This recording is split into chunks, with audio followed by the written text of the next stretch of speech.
Bienvenue sur Comment fait-on, heureux de vous retrouver pour une nouvelle recette ou plutôt une nouvelle vidéo qui va vous expliquer comment faire des dômes en chocolat ou des petites coques en chocolat si vous préférez.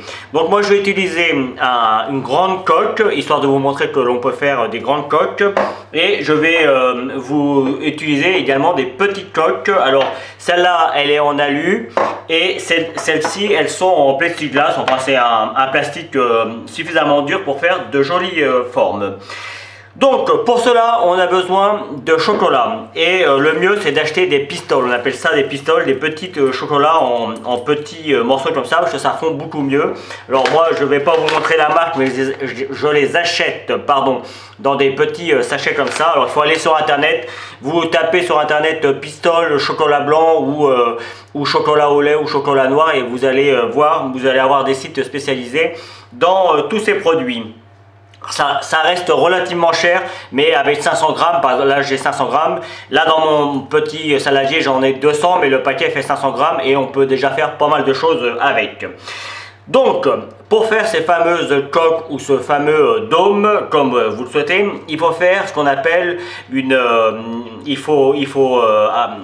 amener le chocolat à différentes températures. Dans un premier temps, on va le faire fondre et l'amener à 45 degrés. Puis, on va le faire descendre à 25-26 degrés pour le remonter ensuite à 29-30 degrés. C'est ce qui va permettre au chocolat d'être bien brillant. Alors évidemment, vous pourriez le faire fondre et faire directement vos coques. Avec un peu de chance, ça va marcher. Mais il vaut mieux suivre la courbe de température que je vous donne. Donc là, je commence par le faire fondre au micro-ondes, c'est ce qu'il y a de plus facile. Attention avec le micro-ondes, quand on le met dans le micro-ondes, on le sort régulièrement pour que le chocolat ne brûle pas. Mais vous pouvez aussi le faire au bain-marie et encore mieux si vous avez un ustensile spécialisé pour faire fondre le chocolat. Là, c'est top. Bien, mon chocolat est à 41,5.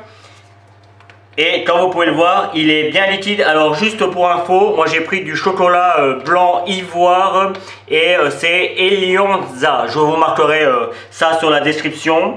Donc là maintenant, le but, vous voyez, il est bien liquide et l'avantage de ce chocolat blanc, c'est qu'il n'est pas trop sucré. Il fait partie des nouvelles générations on appelle ça du chocolat blanc. D'ailleurs, on ne devrait pas appeler ça du chocolat parce que là, sur le coup, il n'y a pas beaucoup de cacao. C'est plutôt du beurre de cacao. Mais bon, voilà. Il est moins sucré. Et on utilise de plus en plus celui-ci pour faire les desserts parce que sinon le chocolat blanc, si vous achetez ça dans le commerce, c'est vraiment très sucré.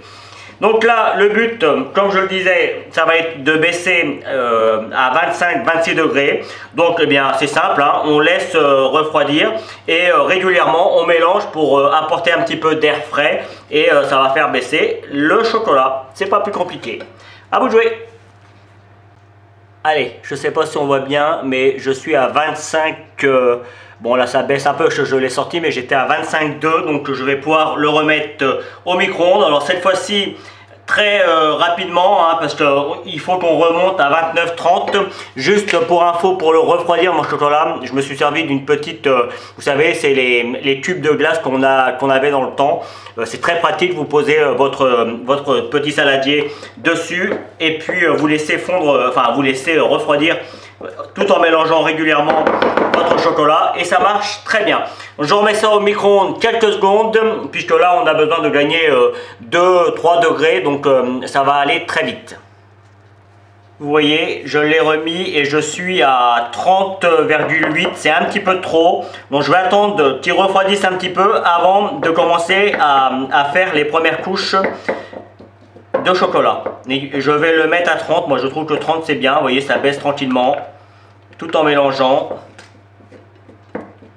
Entre 29,5 et 30, ce sera parfait.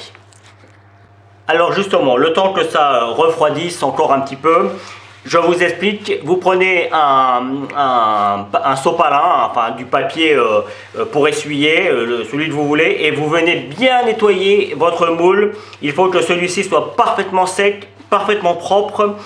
Alors certains mettent un petit peu d'huile, moi je sais que les professionnels parfois font ça, moi je le fais pas, ça marche très bien. Le chocolat quand il est bien fait, quand les températures sont bien faites, normalement ça se décolle sans problème, et le fait de bien le nettoyer, ça va permettre au chocolat d'être bien brillant.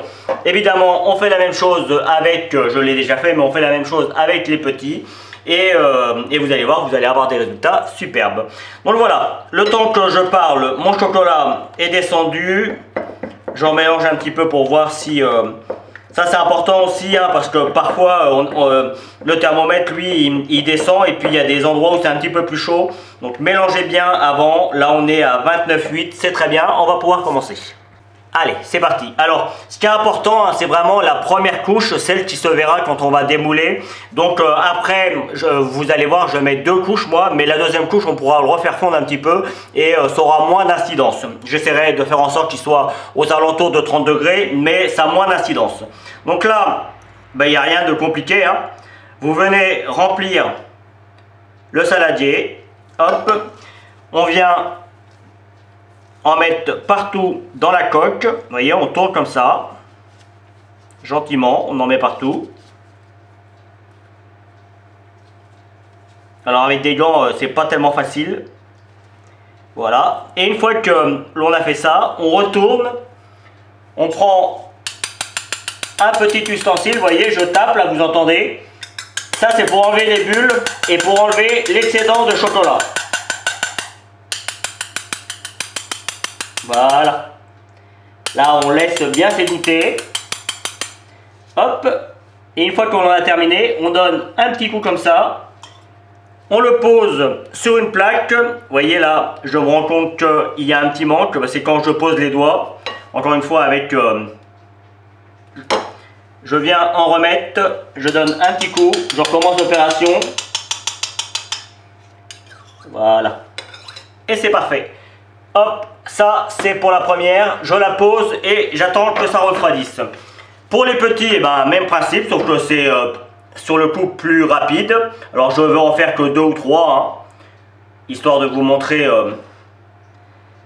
comment on fait. Alors normalement les pâtissiers, eux, ils ont une machine exprès, ça fait le travail pour eux. Et là, vous voyez, même processus, je viens en mettre partout. Bien comme il faut. Voilà. Et une fois qu'il y en a partout, on vient en dessous, on tape pour enlever le surplus.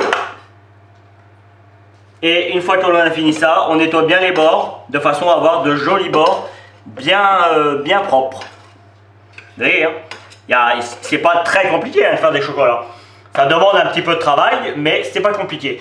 On va attendre que la première couche prenne bien. Vous pouvez les mettre au frigo, hein, ça marche très bien.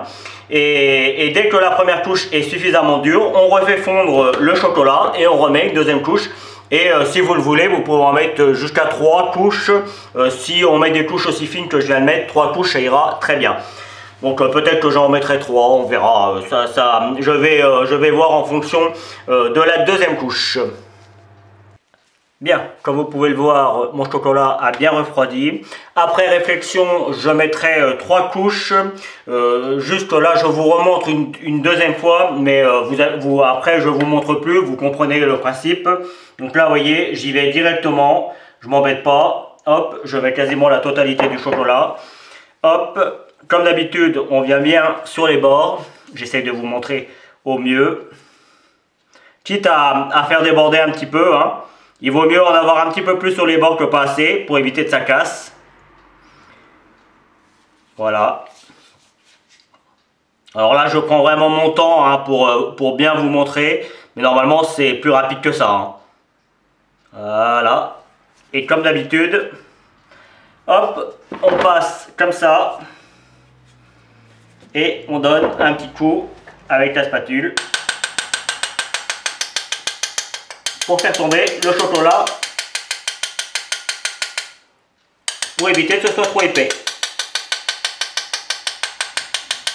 Puis en plus on enlève les bulles. Et comme toujours, on donne un petit coup sur le côté de cette manière. Voilà, de façon à ce que ce soit propre. Je fais pareil avec mes petits et puis je vous retrouve pour démouler tout ça. Alors vous allez voir, moi je les mets au frigo hein, et vous verrez quand ce sera bon à démouler parce que normalement le chocolat se détache un peu de la paroi et c'est comme ça en fait il se rétracte en refroidissant et c'est de cette manière qu'on sait quand il faut démouler le chocolat et s'il faut le démouler ou pas. Mais je vous montrerai, mais vous allez voir, c'est vraiment très simple. Donc hop, moi je fais les derniers petits et puis on se retrouve pour le démoulage. Allez, ça fait environ 2 heures que mes petits moules sont au frigo. J'en ai déjà démoulé certains. En fait, pour les démouler, c'est pas très compliqué. En général, il suffit juste de donner un petit coup comme ça. Vous voyez, même pour le plus grand, quand ils sont bien froids, on vient mettre le doigt au fond et on fait glisser un petit peu sur la paroi. Et normalement, ça se défait tout seul. Alors on évite de mettre les doigts dessus pour garder quelque chose de très joli. Et regardez, on a une coque qui est magnifique. Elle est d'une brillance superbe. Alors j'enlève le petit superflu qui ont collé. Mais vous voyez, hein, quand on fait bien la température, ça marche super bien. Et pour les petits, le résultat est exactement le même. Alors, ces coques, évidemment, elles n'ont pas vocation à rester comme ça, vides. Normalement, on les utilise pour mettre de la crème. D'ailleurs, moi, c'est sûrement ce que je vais faire. Hein. Je vais, pour faire la fin de la vidéo, je vais faire un petit peu de crème chantilly, puis je mettrai ça dessus. Enfin, je verrai, ça va dépendre de mon humeur. Ou alors, on met un gâteau carrément à l'intérieur. Alors, si vous faites un gâteau à l'intérieur, je vous conseille de mettre que 2 couches de chocolat.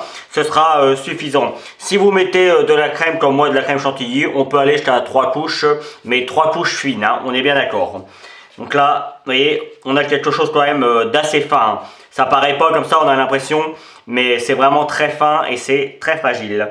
Donc moi, je le remets dans son petit socle. Comme ça, ça va me permettre de refaire ma crème chantilly. Et ils vont rester bien jolis. Vous voyez, les autres, hop, ça se défait tout seul. Hein. C'est vraiment...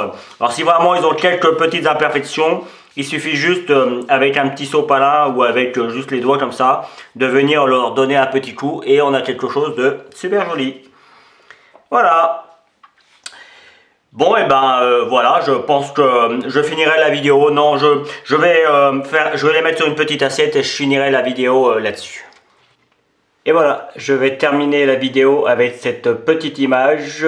Comme vous pouvez le voir derrière, j'ai fait une petite coque remplie de crème chantilly sur lequel j'ai mis des petites pépites roses. C'est du sucre rose. Hein. Donc voilà, ça vous donne une idée, mais on peut faire une multitude de choses. Et puis là, la vidéo s'était vraiment concentrée sur la façon de faire la coque en chocolat blanc. Donc voilà, j'espère que vous aurez pris du plaisir à regarder cette vidéo qui n'est pas vraiment une recette mais plutôt un tuto. Et puis si vous continuez un petit peu plus longtemps, vous allez avoir le lien, enfin la vidéo pour le chocolat au lait. Alors ça, on est toujours dans le même système, dans la même façon de faire, mais le chocolat au lait a des températures un peu différentes pour la tempérance. Oui, je crois que ça se dit la tempérance du chocolat. N'hésitez pas à me dire si ça se dit pas. J'irai chercher le mot exact. Voilà, et puis évidemment vous avez le lien pour vous abonner, celui pour aller sur mon site www.commentfaiton.com et puis si vous allez sur la description, vous avez tous mes liens pour aller sur mes réseaux sociaux. Je vous remercie infiniment pour votre fidélité, à très vite sur Comment fait-on, salut! Vous pouvez vous abonner maintenant à ma chaîne YouTube, c'est ici. N'oubliez pas la petite cloche pour les notifications. Vous avez également le lien qui va vous amener sur mon site www.commentfaiton.com où vous retrouverez l'ensemble de mes recettes. Et je vous donne 2 autres recettes ici qui vous seront très utiles. À bientôt sur Comment fait-on.